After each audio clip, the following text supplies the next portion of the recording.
दोस्तों, बिहार से लेकर दिल्ली तक इस वक्त सिर्फ एक ही सवाल चर्चा में है कि आखिर नीतीश कुमार के मन में चल क्या रहा है। क्योंकि पिछले कुछ हफ्तों में नीतीश कुमार की सक्रियता अचानक बढ़ी हुई दिखाई दे रही है। कभी वो अपने बेटे के साथ गांव जाते हैं, तो कभी पटना के इको पार्क में आम लोगों से मिलते हैं, कभी मंत्रियों के घर जाकर राजनीतिक संकेत देते हैं।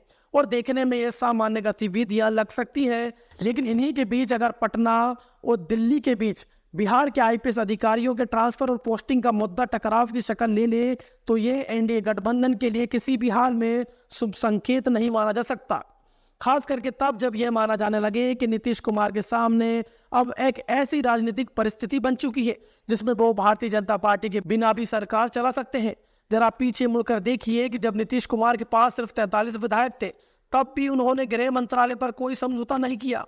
जब 71 विधायक थे, तब भी गृह विभाग नहीं छोड़ा और न ही विधानसभा अध्यक्ष का पद। लेकिन अब जब उनके पास 85 विधायक हैं, तो आखिर ऐसी कौन सी मजबूरी आ गई जो कि बिहार की पुलिस व्यवस्था भाजपा कोटे को दे दी गई। और ये सवाल इसलिए भी अहम हो जाता है क्योंकि आने वाले 1-1.5 साल में देश के दो सबसे अहम राज्य उत्तर प्रदेश और पश्चिम बंगाल में चुनाव होना है। एक तरफ उत्तर प्रदेश जो कि भाजपा का राजनीतिक प्राणवायु माना जाता है, और दूसरी तरफ पश्चिम बंगाल है जहां ममता बनर्जी अपने होम टर्फ पर भाजपा को सीधी चुनौती दे रही है। ऐसे समय में यह सवाल उठता है कि क्या अल्पसंख्यकों के अधिकार, गंगा जमुना तहजीब और लोकतांत्रिक संस्थाओं की स्वतंत्रता सिर्फ भाषणों तक सीमित रह जाएगी। और अगर ऐसा होता है तो क्या इसकी जिम्मेदारी नीतीश कुमार और चंद्रबाबू नायडू जैसे सहयोगियों पर डाली जाएगी। और ये वही मोड़ है जहां जनता दल यूनाइटेड के सामने अपने राजनीतिक अस्तित्व का सवाल खड़ा हो जाता है। और अगर भारतीय जनता पार्टी की निगाहें बिहार के मुख्यमंत्री पद पर टिक जाए, तो फिर नीतीश कुमार के पास विकल्प क्या बचता है। और इसी विकल्प को लेकर 14 जनवरी के बाद का इंतजार किया जा रहा है। खर मास खत्म हो जाएगा, मकर संक्रांति आएगी और उसके बाद बिहार में सियासी खेल तेज होने की पूरी संभावना है। जैसा कि 2024 में खेला हो चुका है, तो क्या 2026 एक नए राजनीतिक खेल का गवाह बनेगा। इसी बीच इंडियन एक्सप्रेस की एक रिपोर्ट ने सियासी हलचल और तेज कर दी, जिसमें कहा गया था कि गृह मंत्री अमित शाह नीतीश कुमार से उनका सक्सेशन प्लान पूछ रहे थे। इसी बीच इंडियन एक्सप्रेस की एक रिपोर्ट ने सियासी हलचल और तेज कर दी, जिसमें कहा गया कि गृह मंत्री अमित शाह नीतीश कुमार से उनका सक्सेशन प्लान पूछ रहे हैं। और जबकि 43 सीटों पर नीतीश कुमार थे, तब उन्होंने इस तरह के सवाल बर्दाश्त नहीं किए थे। तो क्या अब 85 सीटों वाले नीतीश कुमार इस फैसले को बर्दाश्त करेंगे। और सच्चाई ये है कि इस चुनाव का जनादेश सीटों से ज्यादा विश्वास का जनादेश था, और इस विश्वास का चेहरा नीतीश कुमार ही थे। लेकिन इसी विश्वसनीयता का फायदा उठाकर उन्हें एकनाथ शिंदे बनाने की तैयारी जनादेश के तुरंत बाद शुरू हो गई।